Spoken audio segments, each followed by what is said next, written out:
चारों तरफ कोरोना की वजह से सब लोग बड़े निराश हैं और इस माहौल में एक छोटी सी आशा की किरण दिखाई दे रही है। कुछ देशों में प्लाज्मा टेक्नोलॉजी का इस्तेमाल किया गया विदेशों में और उसके नतीजे अच्छे आए। आपकी जानकारी के लिए बता दूं कि कोरोना से मुक्ति तो तभी मिलेगी जब इसका कोई वैक्सीन बन जाएगा। वैक्सीन लगाने से जैसे दूसरे कई सारे वायरस की जो बीमारियां होती हैं, अगर उसका वैक्सीन आप लगा लें तो वैक्सीन लगाने से वो बीमारी होती नहीं है। तो इससे मुक्ति तो तभी मिलेगी जब वैक्सीन मिल जाएगा। लेकिन इस वक्त हमारे सामने दो चैलेंज हैं। एक चैलेंज तो ये कि किस तरह से हम कोरोना को फैलने से रोकें। उसके लिए हम ये सब कर रहे हैं, लॉकडाउन कर रहे हैं, सोशल डिस्टेंसिंग कर रहे हैं, क्योंकि ये एक दूसरे से फैलता है, ताकि इसको फैलने से रोका जाए। दूसरा सबसे बड़ा चैलेंज है कि अगर किसी को कोरोना हो जाए तो वो सब लोग चाहते हैं कि वो व्यक्ति अस्पताल से ठीक होकर अपने घर वापस चला जाए, उसकी मौत ना हो।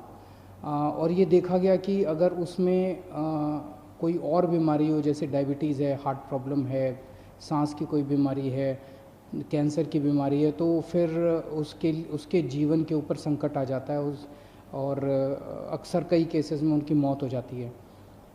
ऐसे केसेस में जो सीरियस पेशेंट्स होते हैं, उसमें अगर प्लाज्मा टेक्नोलॉजी का इस्तेमाल किया जाए तो उनके देखने में आया है कि उनके बचने के चांसेस बढ़ जाते हैं। ऐसा कुछ देशों में देखने को मिला। दिल्ली के हमारे कुछ डॉक्टर्स ने इसके ऊपर काफ़ी अध्ययन किया और इसका ट्रायल करने के लिए तैयारी शुरू की है। अच्छी बात यह है कि परसों हमने केंद्र सरकार से इसका ट्रायल करने के लिए परमिशन मांगी थी और परसों रात को हमें इसकी परमिशन केंद्र सरकार से मिल गई है। और अब अगले 3-4 दिन के अंदर हमारे डॉक्टर्स इसका ट्रायल करेंगे और ट्रायल करके देखेंगे कि ये कितना सफल होता है। अगर ये इसमें सफलता मिलती है तो ये हमारे लिए एक अच्छी बात होगी, क्योंकि फिर हम सीरियस पेशेंट्स को की ज़िंदगी बचा पाएंगे। मौत होने से लोगों को एक तो मौत तो ज़िंदगी और मौत तो ऊपर वाले के हाथ में है, हम सब लोग कोशिश कर सकते हैं। लेकिन अभी ये अगर सक्सेसफुल होता है, सफल होता है, तो फिर लोगों के चांसेस बच जाने के चांसेस बढ़ जाते हैं। लेकिन अभी मैं साफ साफ कर दूं कि ये केवल ट्रायल स्टेज पे है और ये सफल होगा कि नहीं होगा ये अगले हमें 4-5 दिन के अंदर डॉक्टर्स जब ट्रायल करके देखेंगे तो पता चलेगा। ये टेक्नोलॉजी क्या है? इस टेक्नोलॉजी में जिस व्यक्ति को कोरोना एक बारी हो जाता है, वो जब ठीक होता है तो उसके शरीर में, उसके खून में एंटीबॉडीज़ डेवलप हो जाते हैं। ये एंटीबॉडीज़ उसको ठीक होने में मदद करते हैं। तो ऐसा व्यक्ति जो कोरोना से ठीक हो गया, उससे वो अपना रक्तदान करता है। उससे जैसे हम ब्लड डोनेशन करते हैं, ऐसे ही ठीक हुए कोरोना के व्यक्ति से रक्त लिया जाता है।